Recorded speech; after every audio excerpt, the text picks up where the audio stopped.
Je pense qu'on est beaucoup, on va dire, en décrochage scolaire, on n'arrive plus à suivre les cours forcément, on n'arrive plus à se concentrer.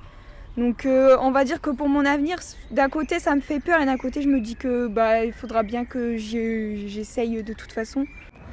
Moi, sans mentir, ça m'arrange parce que je me suis rendu compte l'année dernière que je travaillais beaucoup plus chez moi qu'ici et que j'étais mieux pour travailler parce que je pouvais faire autre chose en même temps.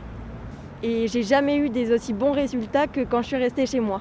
Ça fait quand même 1 an qu'on est privé pas mal de notre liberté et du coup au lycée c'était cool, on peut voir nos potes, sortir, il faisait beau, etc.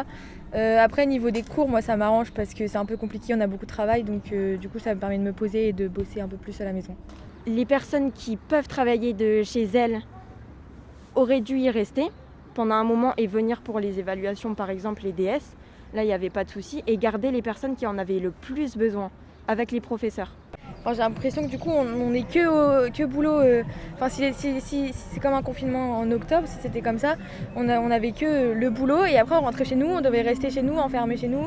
On n'avait pas le droit de voir nos potes. À l'internat, pareil, on devait rester enfermé à l'internat et donc il y avait que le boulot, que le boulot, que le boulot, que le boulot.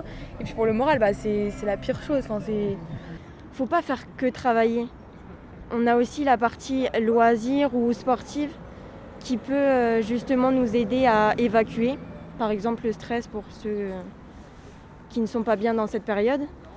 Et en fait, moi ce que je fais, c'est que je m'organise. Je me dis, à cette heure-là, je fais ça, à cette heure-là, je m'occupe de ça, et je me trouve une organisation qui me convient du coup.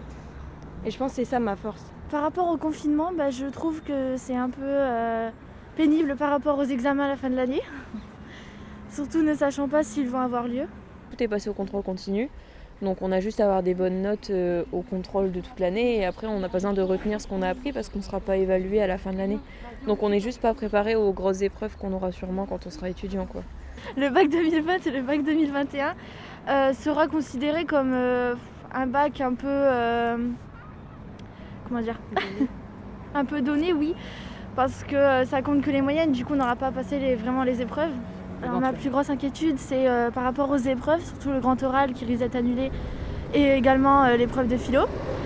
Et surtout aussi la rentrée scolaire en septembre dans les écoles supérieures ne pouvant peut-être pas avoir le niveau. Quand on parle d'avenir, j'ai super peur vraiment parce que je sais pas si j'arriverai, parce que j'aimerais bien être orthophoniste et donc je sais pas si j'arriverai à pouvoir faire ça en fonction de spécialité.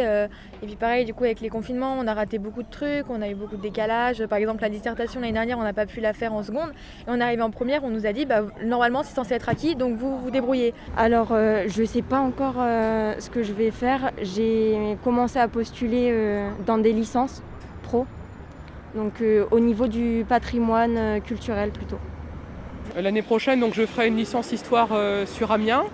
Pour le moment, je fais tout comme s'il ne se passait rien, comme s'il n'y avait pas de Covid. Je préfère faire comme ça, ouais.